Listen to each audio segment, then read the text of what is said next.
Bonjour, donc je suis Lise Tecker, je suis médecin généraliste à Gournay-sur-Marne dans le 93. Je suis aussi maître de conférences associée au département de médecine générale de Créteil.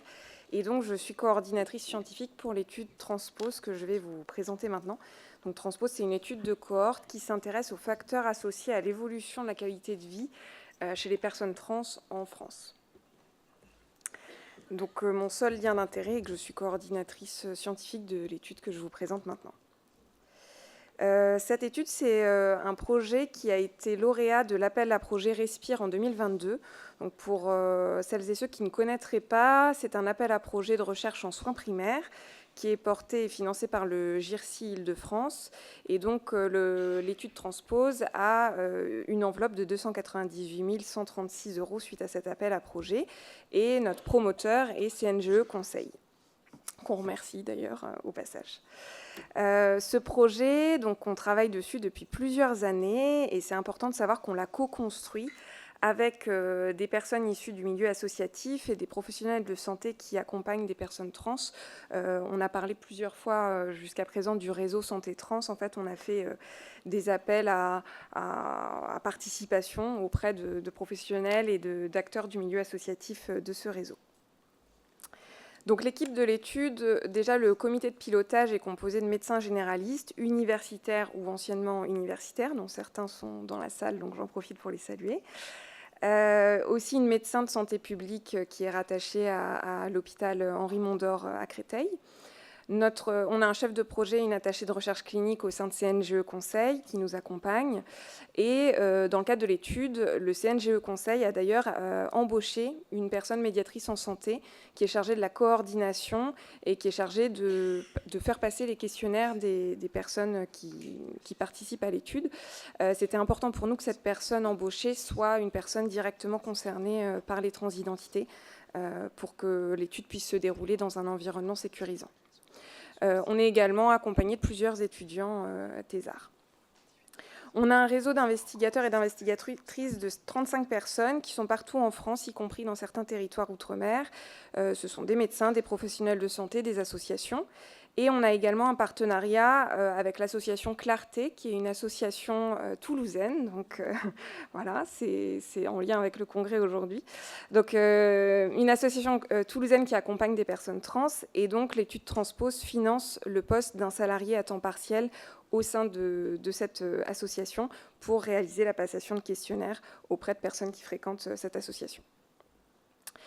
Donc dans le cadre de cette étude, en fait, on est parti de la littérature scientifique existante en lien avec les transidentités.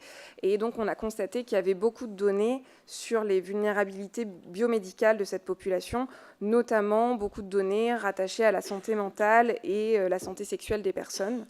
Également des données sur les vulnérabilités sociales associées aux transidentités et des données sur les difficultés d'accès aux soins et à la prévention de ces personnes.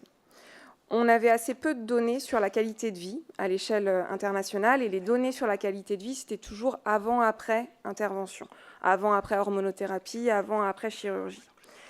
Et par ailleurs, on n'avait aucune donnée en France sur la qualité de vie des personnes trans. Donc nous, en tant que médecins généralistes, c'est quelque chose qui nous a questionnés parce qu'on s'est dit, avec nos compétences, justement, on a une vision une approche globale de la personne, finalement, et on s'intéresse à différentes dimensions chez cette personne, et donc la qualité de vie, c'est bien plus que juste qualité de vie avant-après une intervention, et on s'est dit qu'en tant que médecin généraliste et en tant qu'acteur de soins premiers, on était vraiment aux premières loges pour vraiment s'intéresser à cette qualité de vie dans toutes ces dimensions. L'objectif principal de notre étude, c'est d'identifier les déterminants médicaux, sociaux et du parcours de santé qui sont associés à l'évolution de la qualité de vie de la population trans à 12 mois. Et comme autres objectifs secondaires, on a d'identifier les déterminants associés à la qualité de vie de la population trans, identifier également les déterminants associés à l'évolution de cette qualité de vie à 6 mois, puisque j'y reviendrai, mais il y a un questionnaire à 0 mois, à 6 mois et à 12 mois. Une description également de l'état de santé global de la population trans dans ses différentes composantes et une description du parcours de santé dans le cadre de la transition, mais également en dehors de la transition. Les critères d'inclusion pour participer à cette étude, c'est d'être une personne qui s'identifie comme étant trans, d'être une personne majeure qui vit en France et qui n'est pas opposée à l'idée de participer, et qui comprend ou parle le français, l'anglais, l'espagnol ou le portugais. C'était important pour nous que ces critères ils soient le plus inclusifs possible pour pouvoir avoir une population la plus proche de la population réelle des personnes trans en France. Les critères de jugement, ils sont nombreux. Alors, le critère de jugement principal, il est en lien avec la qualité de vie. On a fait le choix d'utiliser l'outil de la WOCOL-BREF pour évaluer cette qualité de vie, parce que c'est une échelle qui s'intéresse à 4 dimensions. La qualité de vie rattachée à la santé physique, à la santé psychologique, aux rapports sociaux et à l'environnement. C'est aussi un outil qui est validé scientifiquement à l'international, qui est disponible dans les 4 langues qui nous intéressent dans l'étude. Et donc, du coup, c'est pour ça qu'on a fait le choix de cet outil. Et on s'intéresse à d'autres déterminants, les déterminants médicaux, antécédents médicaux, des éléments de prévention, la santé mentale, les toxiques, la santé sexuelle, les violences, la iatrogénie.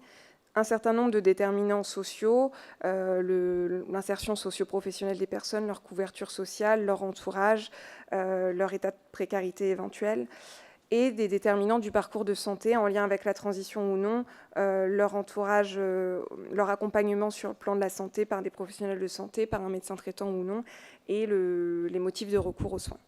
Donc tout ça fait beaucoup de choses qui sont les informations recueillies. Je précise qu'en fait, on a certaines informations comme la WOCOL-BREF, l'outil pour la santé mentale, qui est une échelle MHC-SF, et l'outil pour les toxiques, qui est un outil qui s'appelle Assist, qui sont des auto-questionnaires, donc que les personnes vont remplir de leur côté. Et pour l'ensemble des autres déterminants, c'est des hétéro-questionnaires, donc c'est les personnes dont j'ai parlé un petit peu plus tôt, qui sont chargées de faire passer le questionnaire aux participants. Et donc tout ça fait vraiment un questionnaire qui est assez long. On avait évalué 45 minutes pour la passation du questionnaire. En fait, on est plutôt à 1 heure pour recueillir toutes ces informations. Le déroulement de l'étude en pratique, donc on a une étape de pré-inclusion où les personnes, notre réseau d'investigateurs en fait propose l'étude aux personnes qui présentent les critères d'inclusion, et si les personnes sont d'accord, ils transmettent les coordonnées de ces personnes à Linda, notamment notre médiatrice coordinatrice, qui va s'occuper de programmer un rendez-vous avec ces personnes pour passer le premier questionnaire à 0 mois. Par la suite, il y a un second questionnaire à 6 mois et un troisième questionnaire à 12 mois, sachant que toute personne peut choisir d'arrêter la participation à l'étude en cours de route. Donc cette étude, elle est actuellement en cours. Elle a été lancée le 17 mars de cette année. On est actuellement à 285 participants, ce qui est à la fois beaucoup quand on prend en considération que c'est un questionnaire qui prend 1 heure à faire passer, ce qui est quand même très peu par rapport à nos ambitions. Sans doute qu'on a été trop ambitieux, puisqu'on espérait inclure 1500 personnes. Donc je pense dire, sans être trop pessimiste, que d'ici mars 2026, nous ne serons pas à 1500 participants, mais on espère quand même avoir un nombre de participants plus important. On a des difficultés de recrutement, principalement parce qu'on a, parmi nos 35 investigateurs et investigatrices, on en a quand même un certain nombre qui sont inactifs. Je vais revenir sur des solutions qu'on a trouvées pour essayer de pallier ça. Par la suite, en tout cas, les retours des personnes, c'est qu'une fois qu'elles sont intégrées dans l'étude, ça se passe plutôt de façon fluide, le contact avec Linda est bon, et la passation des questionnaires, les gens formulent plutôt des retours très positifs et se sentent valorisés en fait, de participer à cette étude. La fin des inclusions est prévue pour mars 2026. Par la suite, il y aura quand même un suivi à 6 mois et à 12 mois des personnes qui auront été incluses. Et donc, l'étude sera terminée en mars 2027. Donc, je disais qu'il y avait des difficultés de recrutement. Donc, par ailleurs, on a créé une affiche à la fois pour aider notre réseau d'investigateurs pour qu'ils puissent afficher cette affiche dans leur salle d'attente ou la diffuser directement aux personnes. On s'est dit que ça pouvait peut-être, comme il y a déjà beaucoup de choses à aborder, Julie en a parlé, il y a beaucoup de sujets à aborder. C'est vrai que parler d'une étude, on sait que c'est quelque chose qui vient rajouter du temps de consultation. Donc, on a créé cette affiche pour essayer de rendre ça plus facile et on a décidé d'ouvrir d'ouvrir aussi le recrutement en permettant aux personnes qui ne sont pas forcément des investigateurs et des investigatrices de partager largement cette affiche.